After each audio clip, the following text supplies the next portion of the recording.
ವೀಕ್ಷಕರೇ, ನಮ್ಮ ಮಾತುಗಳನ್ನು ನಿಜವೆಂದು ಸಾಬೀತು ಮಾಡಲು ಹಾಗೂ ಇತರರು ನಮ್ಮ ಮಾತನ್ನ ನಂಬುವಂತೆ ಮಾಡಲು ನಾವು ಪ್ರಮಾಣವನ್ನ ಮಾಡುತ್ತೇವೆ.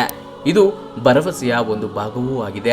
ಆದರೆ ಸುಳ್ಳು ಪ್ರಮಾಣ ಮಾಡುವುದರಿಂದ ಏನಾಗುತ್ತೆ?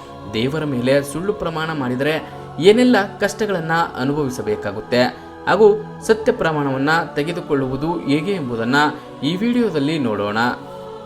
ಕೆಲವೊಮ್ಮೆ ನಮ್ಮ ಇಚ್ಛೆಯ ಅನುಸಾರ ಪ್ರಮಾಣವನ್ನ ನೀಡಿದರೆ, ಇನ್ನು ಕೆಲವೊಮ್ಮೆ ಕಟ್ಟುಪಾಡುಗಳಿಗೆ ಕಟ್ಟುಬಿದ್ದು ಅಥವಾ ಇತರರ ಬಲವಂತಕ್ಕೆ ಕಟ್ಟುಬಿದ್ದು ಪ್ರಮಾಣ ಅಥವಾ ಪ್ರಾಮಿಸ್ ಮಾಡ್ತೇವೆ. ಪ್ರಮಾಣ ನೀಡುವ ಅಥವಾ ತೆಗೆದುಕೊಳ್ಳುವ ಪದ್ಧತಿ ಈಗಿನದಲ್ಲ, ಬಹಳ ಹಿಂದಿನಿಂದಲೂ ನಡೆದುಕೊಂಡು ಬರುತ್ತಿದೆ. ಈ ವಿಚಾರದಲ್ಲಿ ಅಂದರೆ ಪ್ರಮಾಣ ನೀಡುವ ಸಮಯದಲ್ಲಿ ಸುಳ್ಳು ಪ್ರಮಾಣ ನೀಡಿದರೆ ಏನಾಗುತ್ತೆ ಮತ್ತು ಪ್ರಮಾಣ ನೀಡುವುದೆಂದರೆ ಏನು ಎಂಬುದನ್ನು ನಾವೀಗ ತಿಳಿಯೋಣ. ವೀಕ್ಷಕರೇ, ಸುಳ್ಳು ಪ್ರಮಾಣ ಮಾಡುವುದು ಧಾರ್ಮಿಕವಾಗಿ ಮತ್ತು ನೈತಿಕವಾಗಿ ತಪ್ಪಾಗುತ್ತದೆ.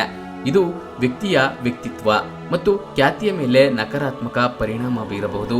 ಧಾರ್ಮಿಕ ದೃಷ್ಟಿಕೋನದಿಂದ ಸುಳ್ಳು ಅಥವಾ ತಪ್ಪು ಪ್ರಮಾಣ ಮಾಡುವುದನ್ನು ಪಾಪಕ್ಕೆ ಸಮಾನವೆಂದು ಪರಿಗಣಿಸಲಾಗುತ್ತದೆ ಮತ್ತು ಇದು ಶಿಕ್ಷೆಗೂ ಕಾರಣವಾಗಬಹುದು. ಇದಲ್ಲದೆ ಸುಳ್ಳು ಪ್ರಮಾಣ ಮಾಡುವುದರಿಂದ ವ್ಯಕ್ತಿಯು ತನ್ನ ವಿಶ್ವಾಸವನ್ನ ಕಳೆದುಕೊಳ್ಳುತ್ತಾನೆ ಮತ್ತು ಜನರು ಅವನನ್ನ ನಂಬುವುದನ್ನು ನಿಲ್ಲಿಸುತ್ತಾರೆ. ಇನ್ನು ವಿಷ್ಣು ಪುರಾಣದ ಪ್ರಕಾರ ಸುಳ್ಳು ಪ್ರಮಾಣ ಮಾಡುವುದರಿಂದ ಪ್ರಮಾಣ ಮಾಡಿದವರು ಮತ್ತು ಪ್ರಮಾಣ ಮಾಡಿಸಿಕೊಂಡವರಿಬ್ಬರು ಅನೇಕ ಸಮಸ್ಯೆಗಳನ್ನು ಎದುರಿಸಬೇಕಾಗುತ್ತೆ. ಇದಲ್ಲದೆ ಸುಳ್ಳು ಪ್ರಮಾಣ ಮಾಡಿದ ವ್ಯಕ್ತಿಗೆ ಆರೋಗ್ಯ ಸಂಬಂಧಿತ ಸಮಸ್ಯೆಗಳು ಪ್ರಾರಂಭವಾಗುತ್ತವೆ. ಅವನು ತುಂಬಾ ಅನಾರೋಗ್ಯಕ್ಕೆ ಒಳಗಾಗುತ್ತಾನೆ. ಇದಲ್ಲದೆ ಇದು ಜೀವಹಾನಿಯನ್ನು ಕೂಡ ಉಂಟು ಮಾಡುತ್ತದೆ. ಪ್ರತಿಜ್ಞೆ ಮಾಡುವ ಮೊದಲು ತುಂಬಾ ಯೋಚನೆ ಮಾಡಿ ಆನಂತರ ಪ್ರಮಾಣ ಮಾಡಬೇಕು. ನೀವು ಯಾವ ವಿಚಾರಕ್ಕೆ ಪ್ರಮಾಣ ಮಾಡಬೇಕಾಗುತ್ತದೆಯೋ ಅದು ನಿಮ್ಮಿಂದ ಪೂರ್ಣಗೊಳಿಸಲು ಸಾಧ್ಯವೇ ಎಂಬುದನ್ನು ಒಮ್ಮೆ ಯೋಚಿಸಿ, ಆ ಬಳಿಕ ಪ್ರಮಾಣ ಮಾಡಿ. ನೀವು ಕೊಟ್ಟ ಪ್ರಮಾಣವನ್ನ ಪೂರ್ಣಗೊಳಿಸಲು ಸಾಧ್ಯವಿದ್ದರೆ ಮಾತ್ರ ಈ ಕೆಲಸ ಮಾಡಿ. ನೀವು ದೇವರ ಹೆಸರಿನ ಮೇಲೆ ಪ್ರತಿಜ್ಞೆಯನ್ನ ತೆಗೆದುಕೊಳ್ಳುತ್ತಿದ್ರೆ ಮೊದಲು ದೇವರನ್ನ ಗೌರವಿಸಬೇಕು ಮತ್ತು ಸತ್ಯವನ್ನೇ ಹೇಳಬೇಕು. ಯಾವಾಗಲೂ ಸತ್ಯವನ್ನ ಹೇಳುವುದಕ್ಕೆ ಪ್ರಯತ್ನಿಸಿ. ಇದರಿಂದ ನೀವು ಎಂದಿಗೂ ಪ್ರತಿಜ್ಞೆ ಮಾಡುವ ಅವಶ್ಯಕತೆಯೇ ಬರುವುದಿಲ್ಲ.